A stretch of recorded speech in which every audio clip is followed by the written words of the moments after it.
Bom, gente, aqui de volta, depois dos esclarecimentos de Zélia Cardoso de Mello, ficamos todos mais calmos, porque tudo vai dar certo. Eu não sei se vocês têm a mesma sensação que eu, mas conforme ela vai sendo apertada pelos jornalistas, fica um pouco o sentimento de que ela olhava para a pergunta e dizia: eu não tinha pensado nisso. Eu não tinha olhado por esse lado que podia dar esse problema. Né? Porque sim, ela vai dizer... Pois é, né? Pode ser que alguns restaurantes fechem e tal. Mas então todo mundo vai ter que se virar. Todo mundo vai ter que se virar, vai ter que dar o seu jeito, as suas cambalhotas, mas a economia vai continuar funcionando. É claro que depois disso, o pânico se instalou na economia brasileira. Né? Até que foi colocado aqui no intervalo, e é verdade, o Sarney decretou feriado bancário ainda no final do seu mandato, a pedido da equipe do Collor, depois entendeu-se por quê. Isso começou a surgir o burburinho de que vinha um plano aí, um pacote diferente, que ia fazer, que ia acontecer e etc. A gente está falando de um momento onde no Brasil já existiam caixas eletrônicos, mas eram pouquíssimos. Muita gente nem usava a caixa eletrônica, não sabia usar, não queria usar, não entendia como era, etc. Então, você está falando realmente de um momento onde as pessoas precisavam realmente da agência para sacar o dinheiro, para depositar o dinheiro e para mexer. Outra colocação importante é que o governo nas 3 esferas não estava sujeito ao sequestro ou confisco, como foi o termo que eles utilizaram. Então, os governos não estavam sujeitos ao confisco. As empresas estavam e as pessoas estavam. Mas o governo não estava sujeito ao confisco. É claro que uma medida como essa vai quebrar muita empresa, exatamente como foi colocado ali no questionamento à ministra. Não é por acaso que a Zélia, quando vem ao Brasil, a Zélia hoje está exilada nos Estados Unidos. Exilada não é um exagero.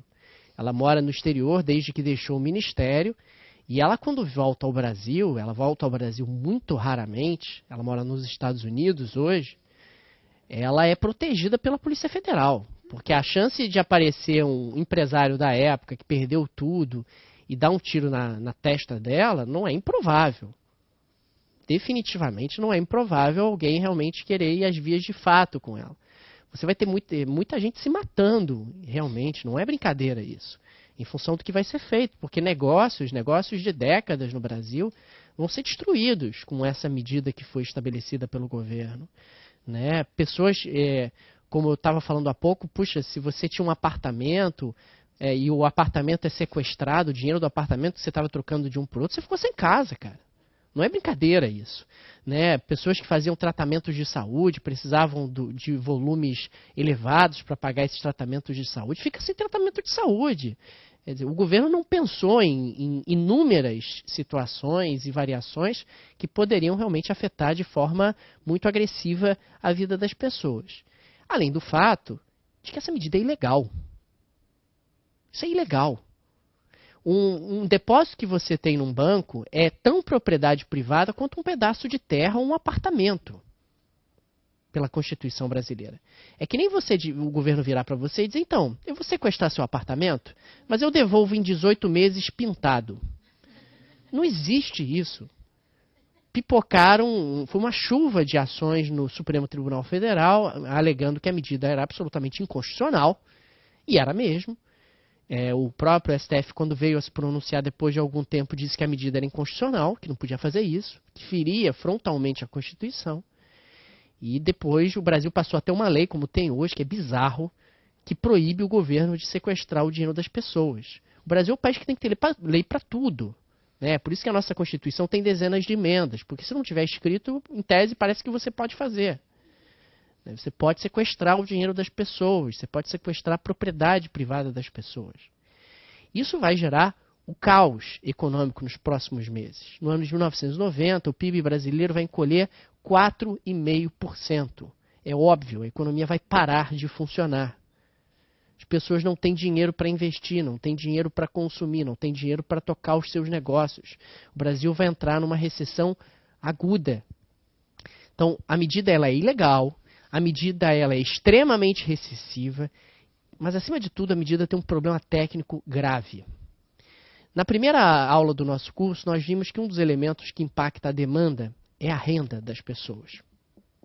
né? A renda gera deslocamento da demanda, expansão da demanda. Claro, o sequestro de liquidez ele tem por finalidade conter demanda, segurar a demanda. Só que, quando você sequestra o dinheiro das pessoas que estão no banco, você não está sequestrando a renda, você está sequestrando a riqueza. Você está sequestrando o estoque de riqueza das pessoas. Você não está sequestrando o fluxo de renda. Então, isso é muito delicado e muito problemático. Sempre alguém se dá bem nesses ambientes. No sequestro sendo decretado, quem é que vai se dar bem?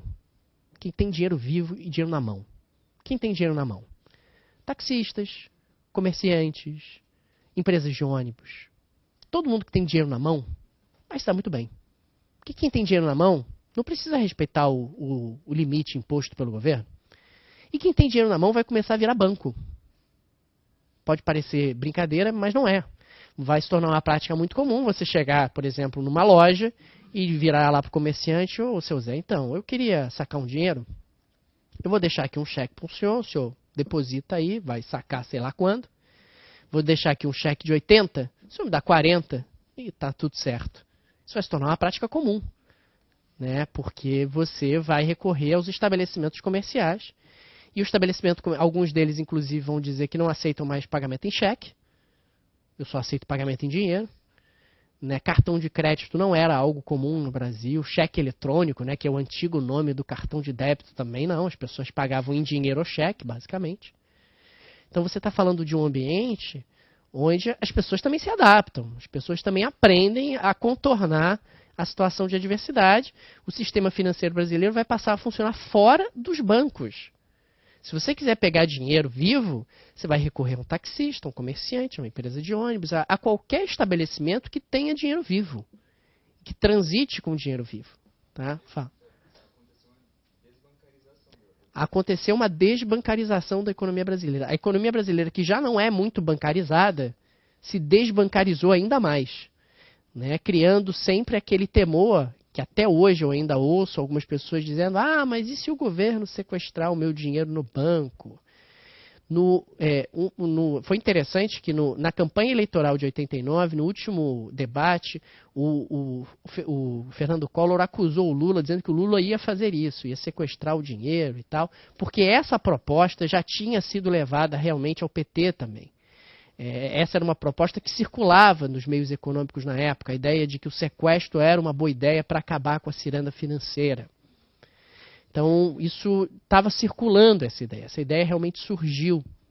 Por que esse valor foi escolhido? Eu tinha um professor de faculdade que jurava que tinha sido um sorteio. De verdade. Ele dizia que ele tinha visto essa cena, inclusive. Que as pessoas escreveram valores em pedaços de papel, rodaram num cinzeiro e sortearam um valor.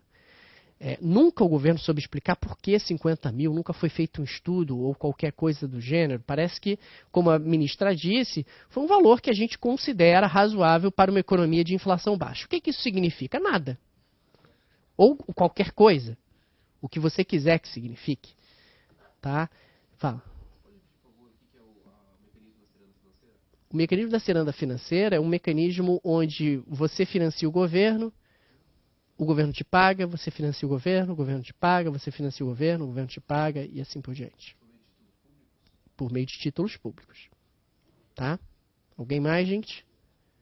Não? Bom, então quando a gente está falando desse sequestro de liquidez, é uma medida ilegal, vai desbancarizar a economia brasileira, é profundamente recessiva e tem uma confusão crônica entre renda e riqueza. Confunde renda com riqueza. É claro que você vai começar a ter uma economia que funciona fora dos bancos, vai criar realmente um problema de credibilidade em relação aos bancos, muito significativo. É interessante que em economias mais bancarizadas, e a referência é sempre a economia inglesa, a única vez que o rei tentou intervir na City de Londres, ele saiu sem cabeça. Foi o rei Jaime, agora não sei se é Jaime I ou Jaime II, saiu de lá sem cabeça. Né? A gente está falando de um governo que está começando a bater em todo mundo. O governo bateu na indústria, abrindo a economia brasileira e colocando ela sujeita à competição externa. O governo bateu nos funcionários públicos, mandando um monte de gente embora e cortando todos os benefícios que podia e não podia. O governo está batendo nos empresários, no sistema bancário, na classe média, através do sequestro de liquidez. Aí você pode estar se perguntando quem apoiará o Collor depois disso tudo. Ninguém. Ninguém. A queda do Collor vai se tornar uma mera questão de tempo. Motivo para derrubá-lo, um detalhe, né? O Collor foi derrubado por causa de uma Elba. Para quem não sabe, a Elba era um Fiat Uno Perua. Né? Você tem o Fiat Uno, aí você tem o Fiat Uno com... É tipo um Palio Weekend, né? Só que do Uno, ao invés de ser do Palio. Então o Fiat Elba foi o motivo pelo qual o Collor caiu. Quando a gente olha para Fiat Elba no que tem acontecido aí nos últimos anos no Brasil, a gente observa que Fiat Elba é, sei lá, nada, né? Até em relação ao próprio Collor. O Collor também de lá para cá se sofisticou bastante em termos de atuação. Mas o que acabou acontecendo foi o escândalo lá de corrupção, de Caixa 2, veja você, né? Caixa 2, durante a campanha eleitoral, sobras de campanha, o tesoureiro do Collor, que era o senhor PC Farias, começou a fugir pelo mundo, aí foi preso na Tailândia, trouxeram ele para o Brasil, aí ele do Brasil foi solto com habeas corpus, aí foi arrumou uma menina bonita para namorar, aí foi lá para Maceió, lá para o interior de Alagoas, e aí a menina ficou com muito ciúme dele e matou ele. Acontece, né, gente? É uma menina jovem e tal, toda uma vida pela frente, ficou com ciúme do PC. Quem nunca viu uma foto do PC, o PC era um homem belíssimo, né? Era um homem, né, um pão praticamente, né? Então a jovem moça lá ficou com muito ciúme dele e tal, e matou ele, se matou, né? Quem matou PC, né? Foi a jovem lá, pelo menos essa foi a conclusão que a polícia chegou, a polícia de Alagoas, depois de uma longa investigação de 2 dias, chegou à conclusão. Hã? São os mesmos, exatamente, ótima colocação, são os mesmos peritos que agora estão olhando aí essas fitas do Temer, não sei mais o que. Mas isso não é brincadeira, é sério. São os mesmos peritos que vão analisar o caso PC Farias, aí reviravoltas, né? A moça se matou antes e depois matou o PC. É umas coisas maravilhosas. É o primeiro caso de uma pessoa que se mata e depois mata o outro. Mas acontece, o Brasil, o PC Farias era uma pessoa que quase não sabia de nada, né? Viu, se tivesse... Aí, a galera aí deixou os tesoureiros serem presos, abrir a boca, aí deu no que deu, tá vendo? O pessoal tinha que aprender como era antigamente. Antigamente era diferente. Deixava o rapaz lá se apaixonar, que a paixão mata e resolve o problema das pessoas. Mas enfim, é claro que esse plano não vai dar certo. É claro que a inflação ela vai ser fracassada, a estratégia de congelamento de preços. Os brasileiros, as empresas já tinham PhD em como contornar congelamento. Já sabiam de trás para frente como contornar congelamento. O congelamento vai ser frontalmente desrespeitado. A economia vai funcionar fora do sistema bancário. O Brasil vai entrar numa crônica recessão. A estabilidade política do governo vai se enfraquecer muito. O Fernando Collor foi eleito pelo Nanico PRN, o Partido da Renovação Nacional, que nem existe mais. O Collor não tinha base parlamentar nenhuma no Congresso. A eleição de 1989 foi uma eleição caótica. Eu não lembro exatamente quantos candidatos eram, mas eram muitos. Eram tipo 25 candidatos à presidência, era uma coisa assim. Até o Silvio Santos era um dos candidatos. A Fife Domingos, Ulisses Guimarães, Leonel Brizola, todo mundo foi candidato, Paulo Maluf, todo mundo foi candidato na eleição.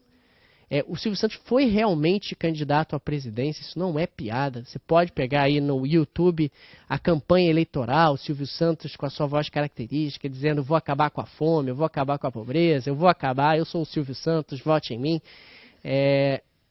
Então o Collor não tinha apoio parlamentar, esse é o ponto. Mas como é que foi lançado o plano Collor? Medida provisória. Medida provisória. Na prática, a medida provisória é um decreto, né, temporário. E até que o Congresso o avalie. Mas ele foi colocado em circulação no primeiro dia de mandato do Collor e as pessoas não tinham mais o que fazer. Perdendo tanto apoio, é claro que o Collor vai cair. O Collor sofre um impeachment. Né? Na realidade, ele foi afastado pela Câmara. Antes de ser julgado pelo Senado, ele renunciou.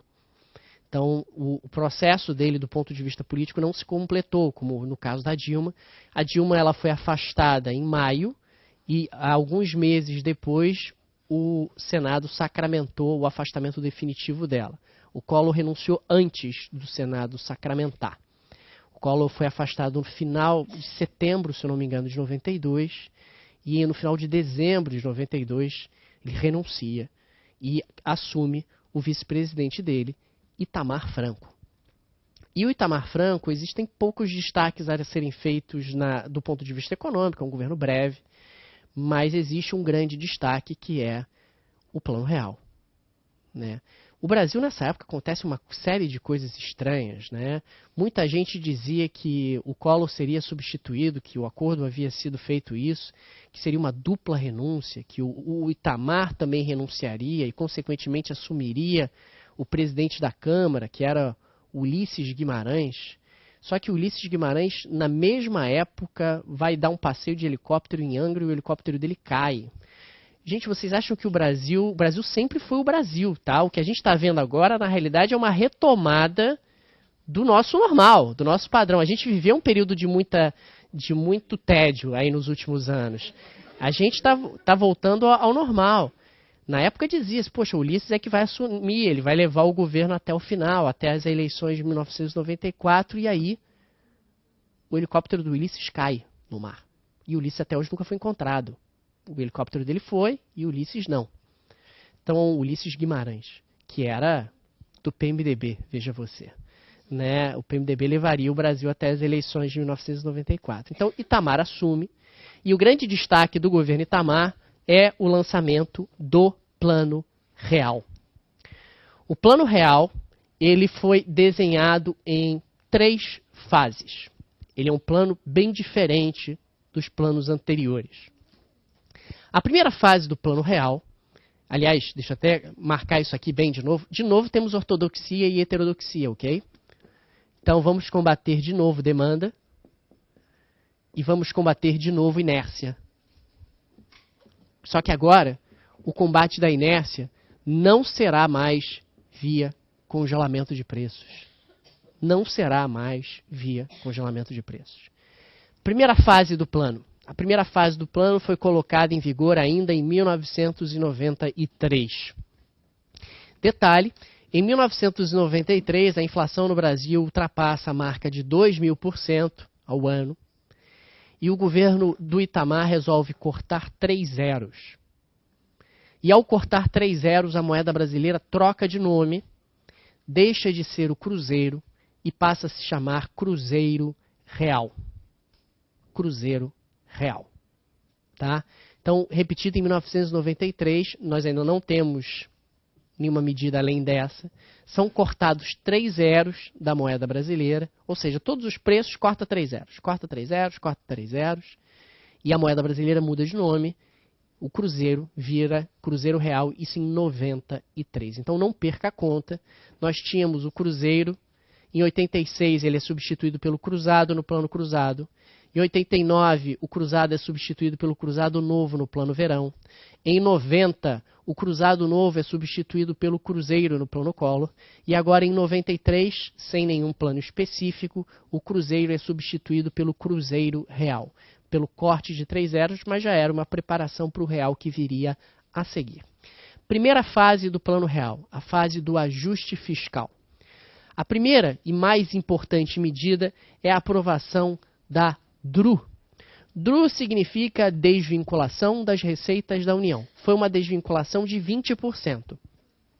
Essa desvinculação ela é temporária, porque a vinculação não pode ser definitivamente eliminada da Constituição brasileira. Se não me engano, é uma cláusula pétrea da Constituição brasileira, vinculação de receitas a despesas. Não tenho certeza em relação a isso, uma vez um aluno de direito me disse, pode ser que seja ou não. O fato é que o Brasil, ele efetivamente, ele cria aí um cambalacho. Lembra que eu havia dito que a Constituição de 88 criou uma série de problemas do ponto de vista fiscal? Né? Porque se você arrecadou, tem que gastar, arrecadou, tem que gastar, arrecadou, tem que gastar, arrecadou, tem que gastar, porque criou a vinculação de receitas e despesas. Percebe-se, então, que não dá para fazer ajuste fiscal no Brasil sem desvincular. Não dá para desvincular tudo. Então vamos desvincular uma parte. Vamos desvincular 20% das receitas da União, ou seja, 20% o governo pode fazer qualquer coisa, inclusive nada. De lá para cá, a desvinculação das receitas da União, que é um mecanismo temporário, foi renovado por Fernando Henrique, foi renovado por Lula, foi renovado por Dilma, foi renovado por Temer. Isso não é um exagero.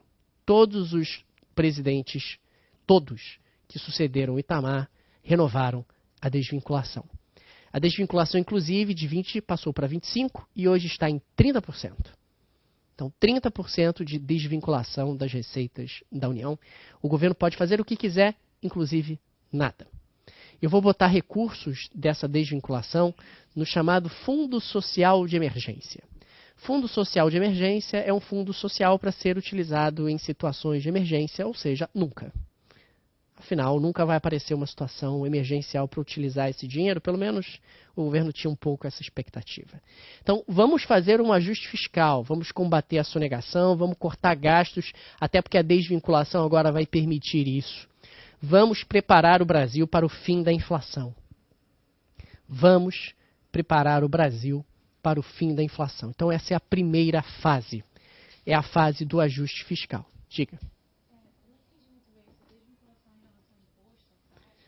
A desvinculação em relação aos impostos. Quando você está falando de Constituição de 88 no Brasil, você é obrigado a gastar no mínimo X% da receita em educação, Y% em saúde, etc. E você está criando aí uma janela onde 30% das receitas eu posso não fazer nada com elas, ou fazer o que eu quiser. Então, o governo enxergou aí um cambalacho, uma janela de oportunidade, uma volta na Constituição. A Constituição brasileira é cheia de voltas. Né? O próprio PEC do teto, recentemente, é outra volta na Constituição em termos fiscais, porque você criou realmente um sistema fiscal tão inadministrável na Constituição de 88 que você vai criando esses cambalachos para tentar dar algumas voltas e ter um mínimo de margem para trabalhar, para fazer ajuste fiscal. Então não dá para fazer ajuste fiscal, considerou o governo Itamar, sem uma desvinculação, ainda que parcial, das receitas da União. Para que eu tenha liberdade para pegar 20% das receitas da União e não fazer nada com elas. Ou gastar apenas uma parte, não gastar tudo, enfim, para que eu tenha um mínimo de margem de manobra. Na hora da votação do orçamento, seria isso, né? Não, isso é uma emenda constitucional. É uma emenda que depois você vai renovando. Aí a emenda perde porque ela tem um tempo, é que nem a PEC do teto, né? Tem um tempo e tal, aí quando ela vai chegando no final, renova. Aí quando ela vai chegando no final, renova. Vai chegando no final, renova. Ela tem sido renovada desde 1993, então ela está sendo renovada sistematicamente há 24 anos. Tá? Tem sido renovada de maneira bem frequente. Todos os presidentes que passaram pelo Brasil depois disso, todos, sem exceção, renovaram isso. Renovaram e, inclusive, até aumentaram o valor da desvinculação, aumentando a margem de manobra do governo para trabalhar em termos do ponto de vista fiscal. Então, com isso, eu vou conseguir cortar gastos de maneira mais efetiva, vou combater a sonegação, vou aumentar impostos, vou aumentar alíquotas de impostos, porque eu quero, dessa forma, conter demanda. O objetivo aí é baixar a questão da inflação de demanda, conter a inflação de demanda. Segunda fase, muito importante, a fase da moeda indexada. A fase da moeda indexada vai vigorar entre 1º de março de 1994 e 1º de julho de 1994. Então a gente está falando aí de 4 meses. 4 meses de moeda indexada. 4 meses de moeda indexada significa que durante 4 meses o Banco Central vai divulgar diariamente o novo valor da chamada URV, Unidade Real de Valor.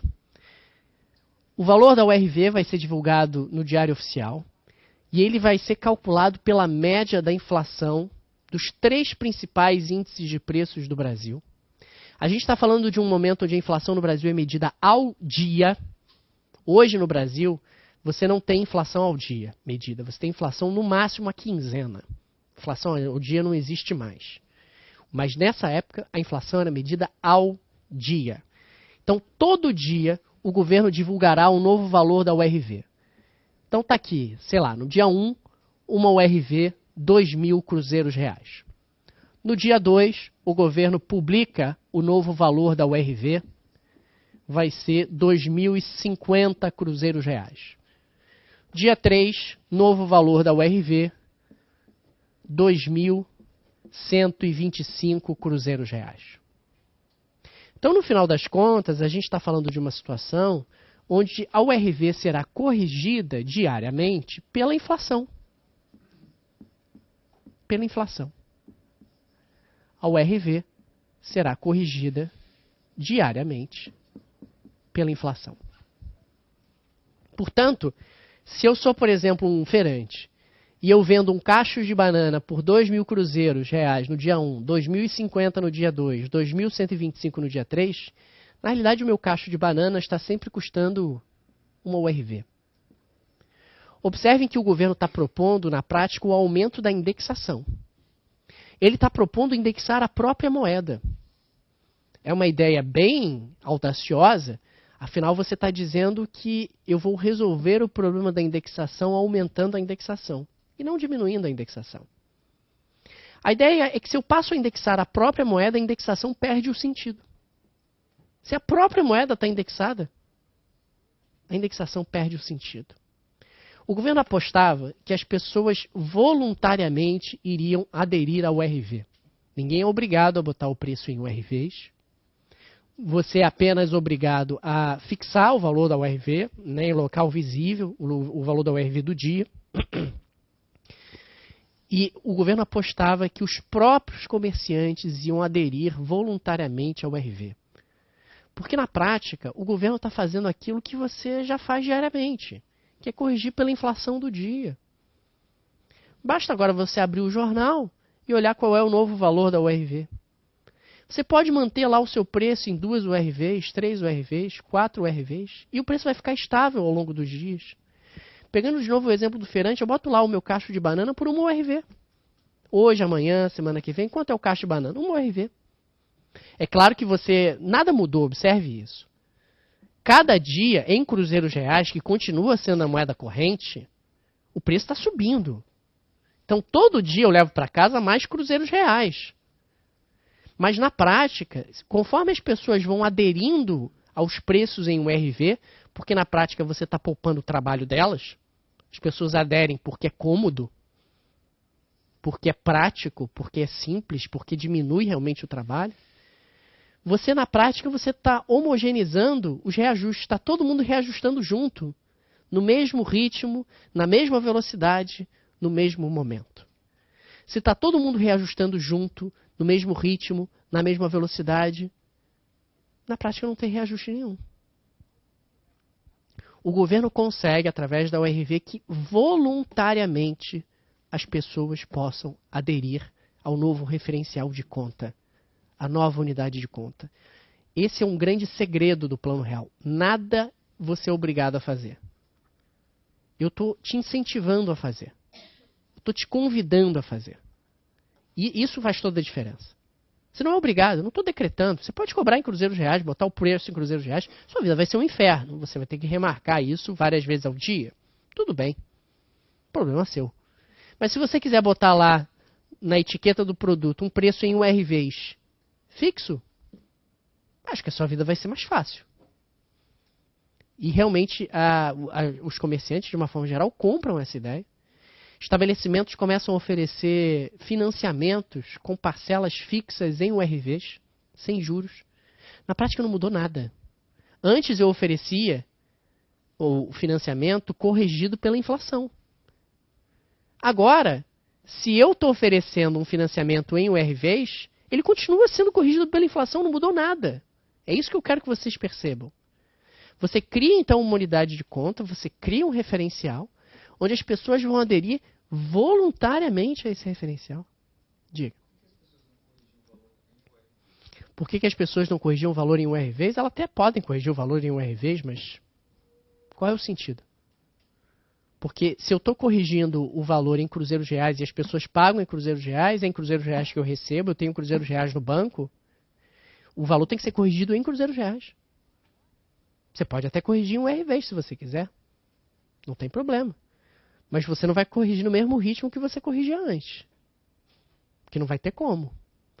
Na prática, a colocação da URV, ela faz até com que a inflação fique mais alta no primeiro momento. Você pode até corrigir o produto em URV, se você quiser aumentar o valor em URV.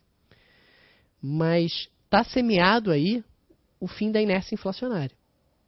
Esse é o ponto do governo. Eu vou eliminar a inércia aumentando a inércia. Eu vou eliminar a indexação aumentando a indexação. Eu vou eliminar a inércia com pessoas fazendo isso voluntariamente. Não estou obrigando ninguém. Você pode cobrar o preço que você quiser. Não tem congelamento, não tem surpresa, não tem nada. Cobre o preço que você quiser, em URVs, em cruzeiros, da forma que você quiser. Você é livre. O que eu estou na prática é simplesmente criando um mecanismo que eu possa organizar isso e incentivar todo mundo a seguir exatamente a mesma linha. Os preços gradativamente ao longo dos meses vão se acomodando em URVs. Aos poucos, os preços em URVs vão ficando estáveis. Essa é a grande ideia do plano. E aí você prepara o caminho, você prepara o terreno para a terceira fase. A terceira fase é a fase da reforma monetária.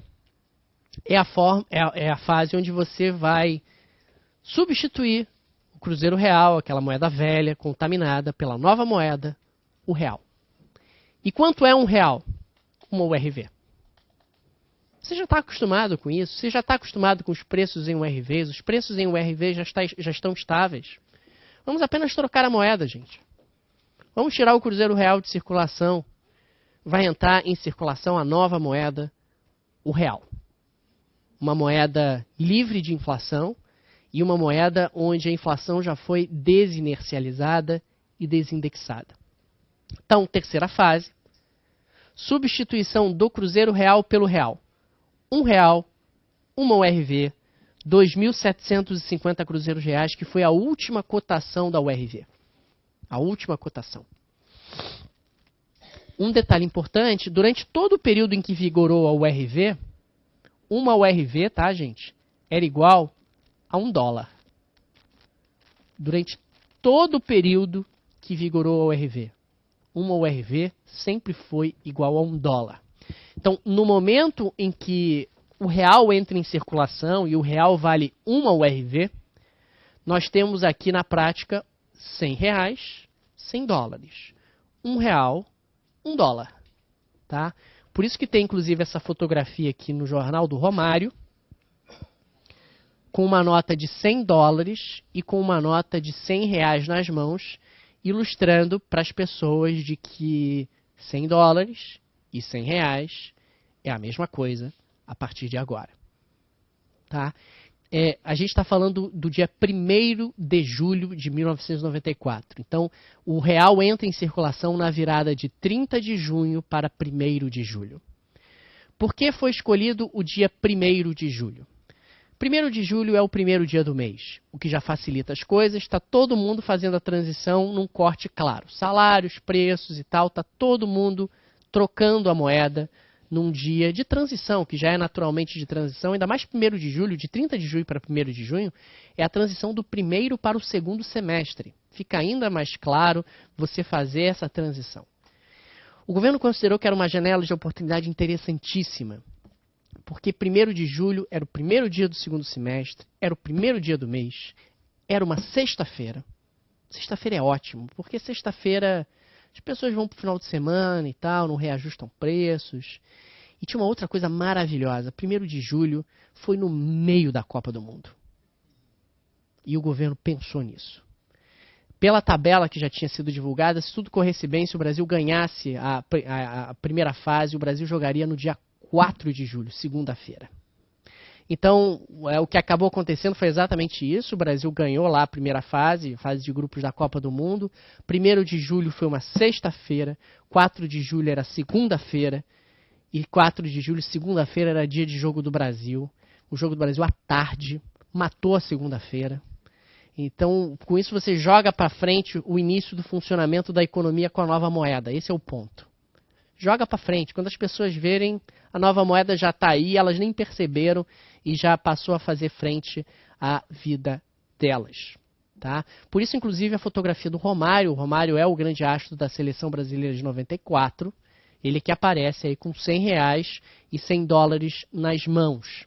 Aqui tem até uma charge do Chico Caruso, né, o Parreira, abrindo um casacão, e aí aparecia uma camisa com a bandeira da Suécia. O Brasil tinha empatado com a Suécia no dia anterior, durante a primeira fase. Aí tinha sido considerado um mico, empatou com a Suécia na primeira fase. O Maradona, para variar, estava dopado, né?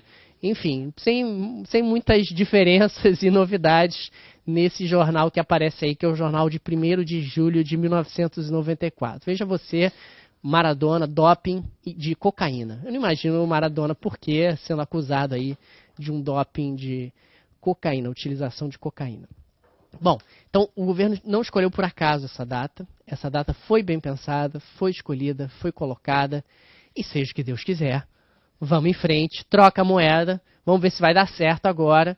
Meu Deus, vamos trocar a moeda, o que vai acontecer depois disso? Não tem congelamento. Colocamos a nova moeda em vigor. É claro que algumas pessoas vão olhar para os preços em reais e vão pensar o seguinte: eu vou continuar reajustando. Vou continuar reajustando, porque afinal, dessa forma, sempre foi assim e vai continuar sendo assim. A inflação nos primeiros 12 meses de real, ela resiste à queda. É uma inflação ainda na casa de 2 dígitos, o que não é uma inflação baixa. Para tentar segurar a inflação de vez, o governo vai utilizar uma arma adicional, que é o binômio âncora cambial e política monetária. Âncora cambial, real 1 para 1. Dólar, real 1 para 1. Com isso, os importados entram muito baratos. Lembra vocês que o Collor há pouco havia aberto a economia brasileira. 1994 é o ano de menores tarifas médias de importação da história do Brasil, o ano de 94.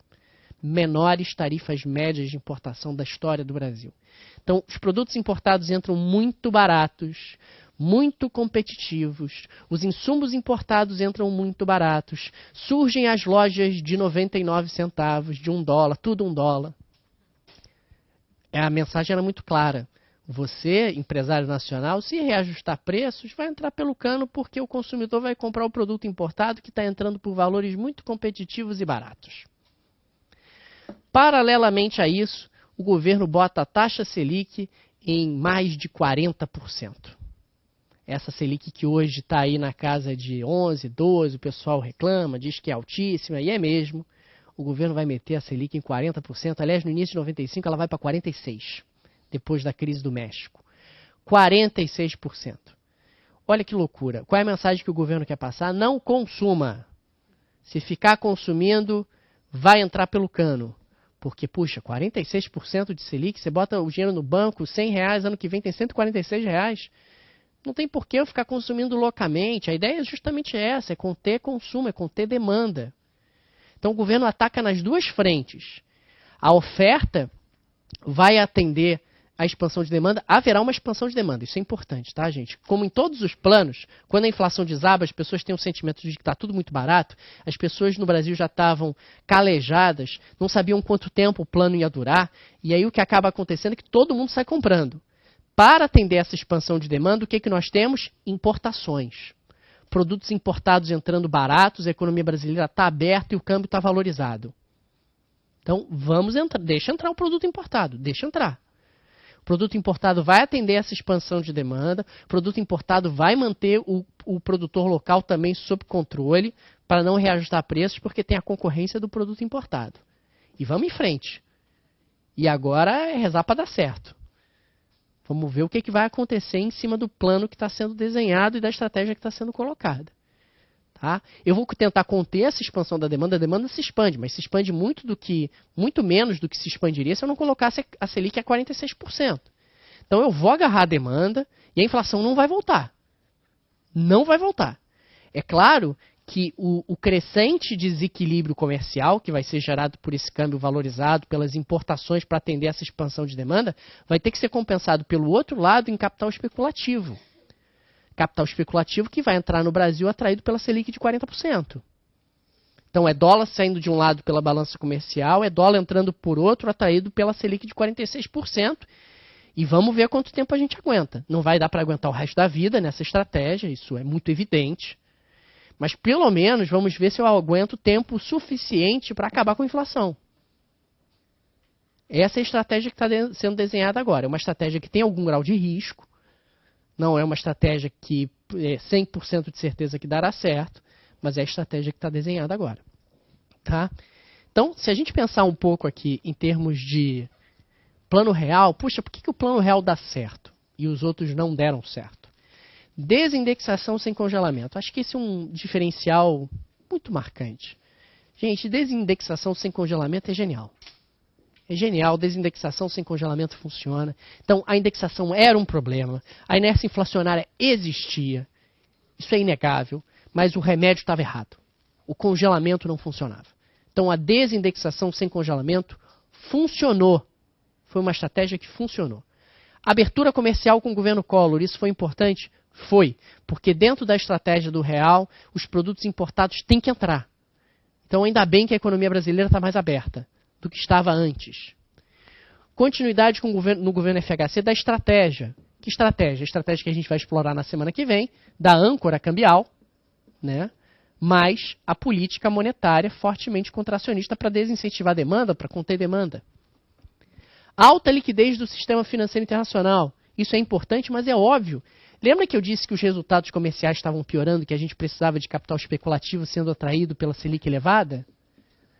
Esse capital especulativo, para entrar, ele precisa existir. Então, precisa existir liquidez no sistema financeiro internacional. E aqui o binômio que a gente vai utilizar, ainda no Itamar, ele começa esse binômio no Itamar, mas ele vai continuar no governo FHC.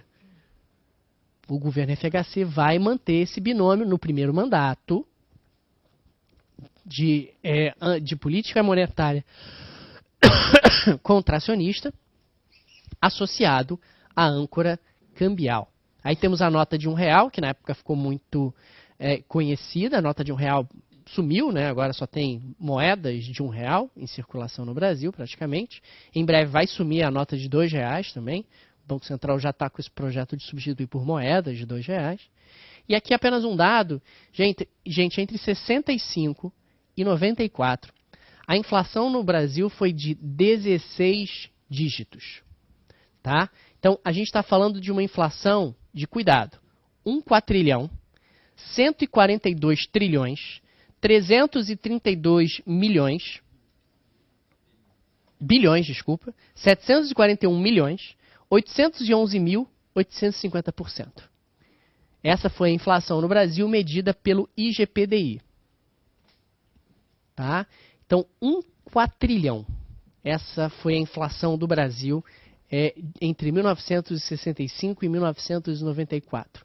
Esse é um caso, sem dúvida nenhuma, único em termos mundiais. Só é comparável à hiperinflação da República de Weimar nos anos 20. E agora, mais recentemente, a hiperinflação do Zimbábue, que também está por aí nesse ritmo, tentando aí figurar entre as maiores inflações da história do mundo. Tá? Bom, vamos encerrar aqui a aula de hoje com mais um vídeo, agora sobre o Plano Real. Né? O nosso ministro Fernando Henrique Cardoso, na época o ministro da Fazenda, que vai desenhar o Plano Real, vai montar a equipe do Plano Real, vai falar um pouco melhor sobre o que vai acontecer no seu lançamento. Observem como ele marca bastante a ideia de que não tem surpresa. Porque, afinal, nós já estávamos muito traumatizados com os planos anteriores, né, feitos na calada da noite, quando viu já está decretado, e o mais recente tinha sido o caso do Plano Collor, quando você viu o seu dinheiro estava sequestrado, quando você viu o preço estava congelado, quando você viu a moeda tinha mudado, e ninguém te avisou com antecedência. Aqui não. Aqui no Plano Real, tudo vai ser avisado com antecedência. Não tem surpresa. Todas essas medidas que eu estou colocando aqui para vocês, elas não foram decretadas, elas foram avisadas antes. Olha, vamos fazer um ajuste fiscal, vamos colocar uma moeda indexada, vamos trocar a moeda. Não tem surpresa, não tem surpresa. Tá legal? Vamos lá colocar então o vídeo.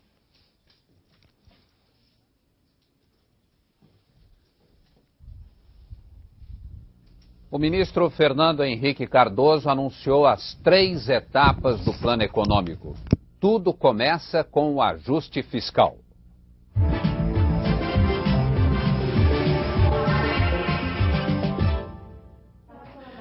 dia de abrir pacote e os elevadores do Ministério da Fazenda sobem feito inflação, levando assessores apressados. Perto da hora do almoço, desce o ministro Fernando Henrique. Vai ao Palácio do Planalto gravar a mensagem que o país vai assistir de noite na TV. Nenhuma surpresa, o que eu disse já. E o primeiro a aprovar o plano é o presidente Itamar Franco, junto com o ministro do Planejamento. À tarde, o anúncio do plano confirma. Desta vez não há surpresas. Não há confisco, nem congelamento, ninguém mexe na poupança, não vai haver tablita. Como diz o próprio ministro da Fazenda, desta vez o que existe é um processo, que está começando agora e que, para dar certo, precisa do apoio do Congresso e da adesão voluntária da sociedade. O peso que a negociação política tem neste plano aparece na hora de organizar a mesa. Minutos antes da entrevista, saem os técnicos e entram os políticos. Os secretários da Receita e do Tesouro cedem lugar aos líderes do governo no Congresso. Eles têm a missão de convencer senadores e deputados a aceitar as mudanças da Constituição, que são fundamentais para o plano dar certo. Primeiro vem o ajuste fiscal, um corte de 22 bilhões de dólares no orçamento, ou 5 trilhões e meio de cruzeiros reais. Junto com ele, o governo quer que o Congresso crie um fundo de emergência, reservando 15% de todos os impostos para pagar programas sociais. Ainda assim, é preciso mais dinheiro para equilibrar as contas. A ideia, então, é aumentar todos os impostos em 5%. Haverá um sacrifício, indiscutivelmente. De todos. Entretanto, nem o Estado, nem o município, nem a educação, nem os fundos de desenvolvimento, nenhum deles perderá nada. Depois que o Congresso mudar a Constituição, o Banco Central começa a divulgar um novo indexador. É a Unidade Real de Valor, URV. Um índice que vai variar todo dia, junto com o dólar comercial. Ninguém é obrigado a usar a URV. Só vai adotar esse indexador quem quiser. O governo vai dar o exemplo, ajustando seus impostos e tarifas a partir de agora pela URV. Nós estamos desenhando um programa econômico de estabilização para um país de alta inflação, com crescimento econômico e uma sociedade aberta e democrática que nós queremos mantê-la assim. Quando toda a economia estiver atrelada ao novo índice, chegará a hora de mudar de moeda. A URV se transformará, então, em dinheiro, forte e estável. O Brasil quer fazer alguma coisa. O desânimo que muitas vezes se sente aqui e ali, e ainda talvez ontem isso tenha aumentado, esse desânimo não é um desânimo de quem não acredita no país, é um desânimo de quem está olhando para cima e não vê sinal. Estamos soltando aqui, emitindo aqui alguns sinais. A grande diferença deste plano é que ele não teve um dia D. Nada entrou em vigor hoje, por decreto, automaticamente. Segundo o ministro Fernando Henrique Cardoso, essa é a forma democrática de estabilizar a economia.